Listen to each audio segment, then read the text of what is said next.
Howdy moles, God King and Emperor Trump has imposed another tariff on China, this time 100%. So we have to be good little peasants and write out his bad mistakes, because undoing the tariff would mean admitting that he's wrong. Those of us who buy anything that comes from China are going to be feeling the burn on this one. This video here is just a little reminder to be happy with the things that we have. Also, here's a list of emulation things that we can use to last us through this. I don't know what to tell you about the other 90% of things that we import, but these handhelds are already here in the US. They'll be cheaper than paying for the Emperor's trade war. If you don't like any of what I'm suggesting, keep in mind to check out Amazon and other similar retailers or places where you can find used devices. These products are already here and in the US, and they'll be a little more expensive, but still cheaper than a 100% tariff. We're just going to have to get comfortable with this old stuff until things blow over when Trump finally dies of old age or his reign ends, whichever happens first. These aren't in any specific order, just the order that I thought of them. DIY. Do it yourself. You might think, I don't know how to build these. If I could build these, I'd be rolling in cash right now. Well, there is a way to do DIY handhelds and emulation consoles, and these are available right now, and for the foreseeable future. They're in America, and they can be bought online without tariffs. Besides, you probably already have a handheld. It'd probably be super fun to make one for once. As someone who's repaired consoles before, my favorites, and the ones that I love the most, are the ones that I've worked on personally. So your new favorite could be a homemade project. For a home console experience, you can take an old PC and install Batocera. It'll probably run more than even the best Linux handhelds can do right now. If you've upgraded to a new gaming PC, then your old gaming PC might even be capable of GameCube and PS2. So making it a dedicated console with Batocera or Retrobat can breathe some new life into it. I did it with an old pink PC, and we use it to play PS2, PS3, and GameCube in the living room now. You heard me right. PS3. The emulation isn't quite there yet, but what is playable is playable. Another home console option is in the Pi consoles. You buy a shell, and you buy a Raspberry Pi. These are very small PCs, smaller than the handhelds I'll be showing today. Well, smaller than most of them. But you'll pop them into a case, flash an SD card with RetroPie or Batocera, load it up with some games, and have a portable mini console. These can cost as much or be cheaper than a handheld if you buy a used Pi or a slightly older model. If you want a more handheld-like experience, you can get the GPI Case 2 and a CM4 Pi. Once built, you'll have a handheld as good as most Linux-based handhelds, and the best part is that you get to say you made it yourself. No tools needed either. You can be off to the races, the gaming races, in no time. It's a little more expensive at around $100, but the bragging points will make it totally worth it. The best DIY option is going to be the Batocera console or putting Retrobat on your PC, if you already have a good PC, that is. Even a bad PC can do everything a budget handheld can. PS2 is going to require a somewhat decent one, and even if you have a good one, Ratchet & Clank will never run perfectly without an 180 EE cycle rate, but it's the cheapest option and one that's technically always available. The second best option would be a Pi console, which is also always going to be available. The handhelds are going to fluctuate in availability because most of them are just one-time pet projects. Anbernic handhelds. Yeah, no need to get specific here. Pretty much every Anbernic handheld has been bought and resold in the US on Amazon. It's how I got my Cube. You have to pay a little bit extra, but you'll get 2-day shipping in exchange. This is what I use whenever the option is available because I really just hate waiting for anything. If you're someone constantly buying new handhelds, then maybe this is the way to go, since you probably don't have every Anbernic handheld yet. You can collect them like Pokemon cards for now. The other option is playing our games instead of just setting up new devices, but that sounds a little icky, honestly. RG Cube XX. Okay, I'll get specific. The RG Cube XX is hands down my favorite Anbernic handheld, and a lot of people love it. I have a full review on the end card. The short of it is, it's a 1:1 aspect ratio handheld that's quirky and silly and fun, but it's also the most comfortable handheld you'll ever touch. You honestly don't deserve ergonomics this good. I don't even deserve them, and all I do is talk about how great this handheld is.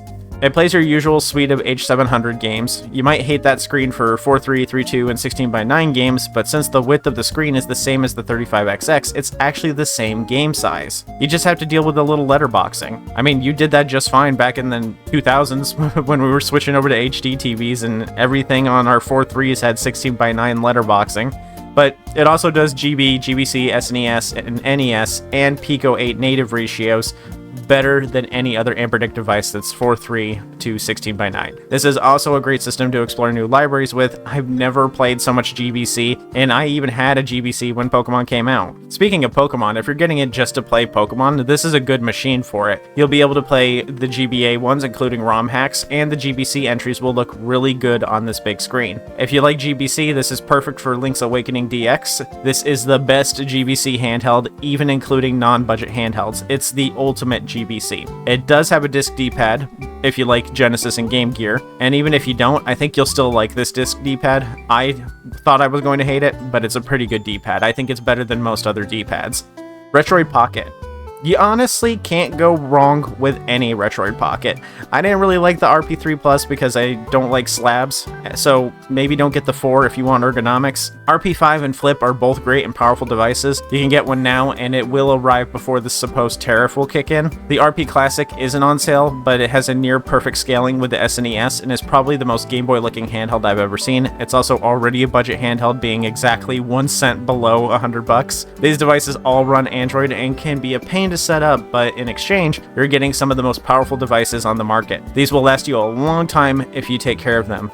I'm afraid of buying hinge handhelds though, so I won't buy the Flip personally. That's a lot of cheddar to spend on a gamble, but some people love them. RG28XX. This is the cheapest handheld on the market. It's only $30, so if you get it on Amazon, you're not hurting yourself that much. It doesn't have Wi-Fi, and the buttons are smaller than average, but it's one of the best handhelds at its size. This is a beast of an everyday carry handheld, being that H700 family and playing everything that they can, like flawless PS1 and low compatibility with Dreamcast and N64. It's super small though. If you're of the feminine persuasion, this will even fit in those tiny pocket pants. If you need Wi-Fi, you can get devices like the Miyu A30, Magic X0 28V2, and both of those will have analog sticks too. Keep in mind these are micro devices though, so it's not a system for burly pop-a-moles with big grippers.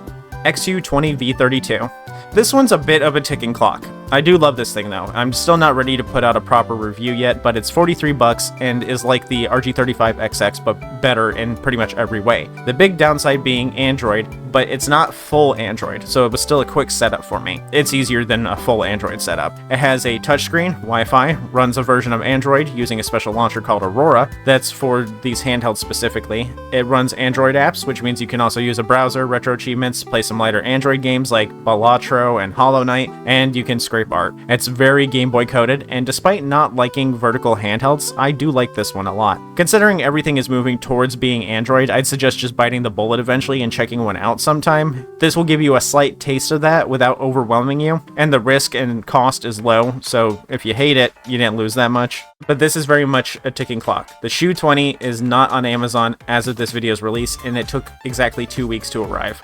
Magic X0 40.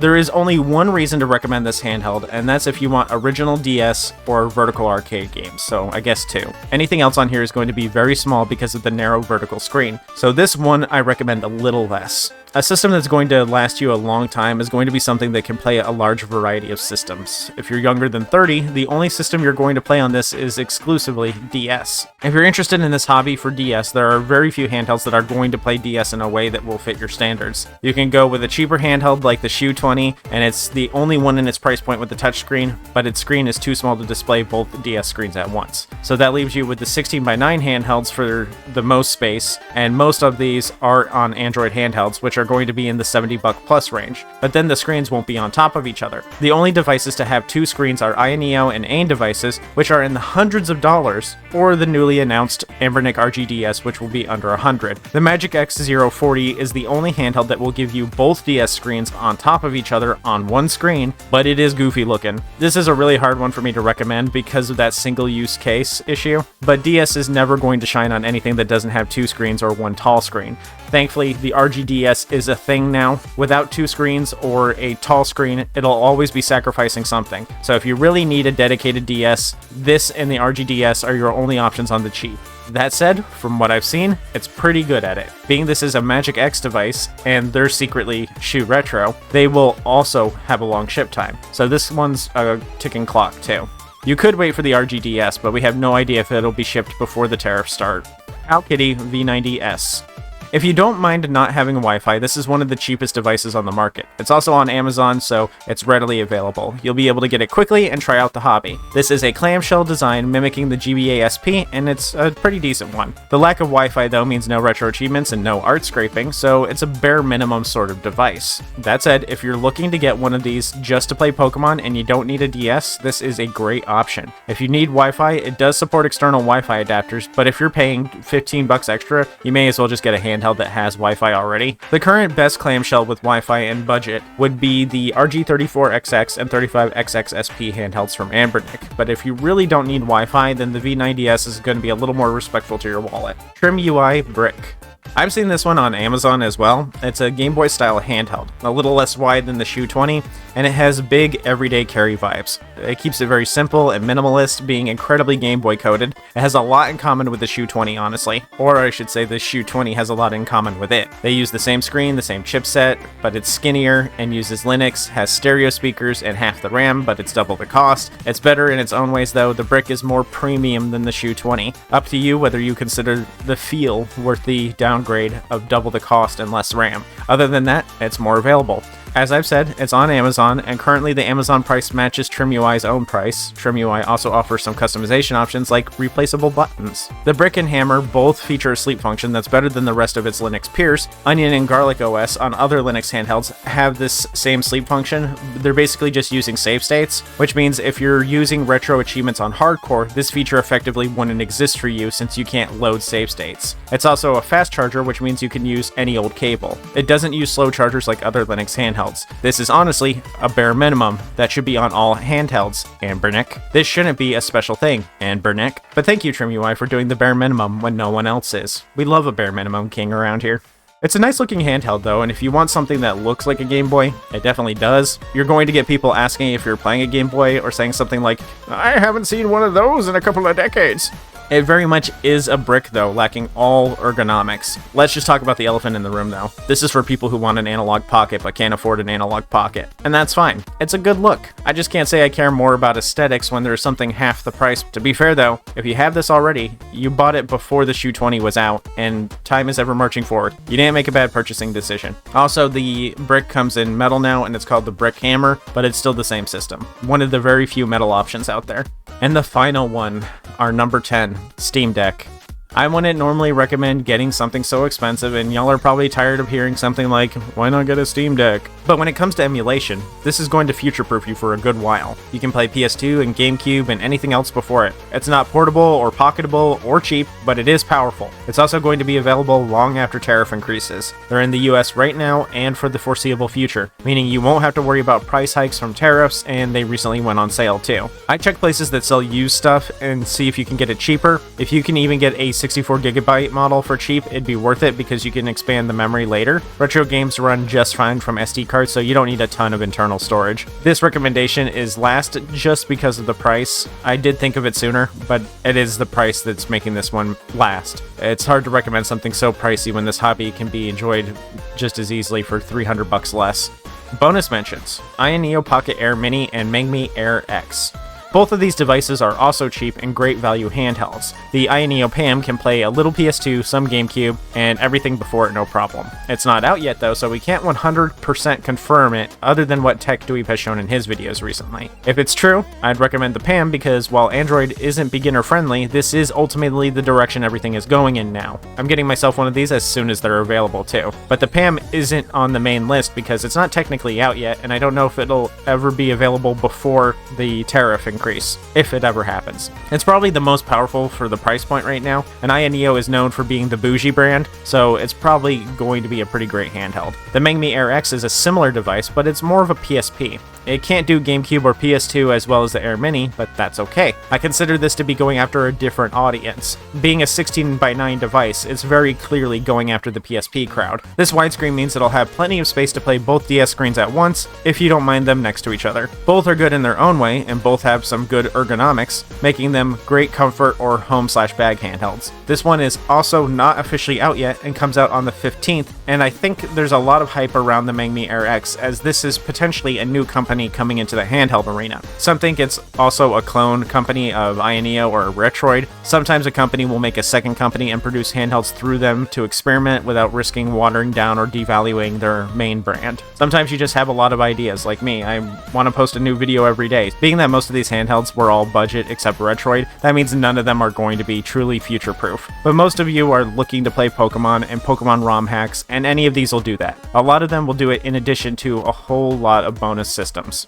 But that's it for this one. I don't know if these tariffs will actually go into place. Trump has delayed them before, and letting them go into place would devastate our already fragile economy. But he portrays himself as this big, smart businessman, conveniently leaving out the failed businesses or bankruptcy laws that he exploited to get to where he is. So if he stops the tariffs, he'd be admitting that he's wrong, and I don't think he can do that. My state is one of the higher exporters to China, as we produce the most soybeans in the US, and we've already lost their business. I don't think the tariffs actually starting would happen unless he is as stupid as I think he is. But these emulation options should hold you over for a few years. At the very least, a Steam Deck or emulation console would hold you over much longer. But we love getting the next new thing. We might just have to tighten our belts for now and see what happens. Thanks for watching. Don't forget to tip your mole. I take likes, subscribes, and gummy worms. And I'll see you later. Bye!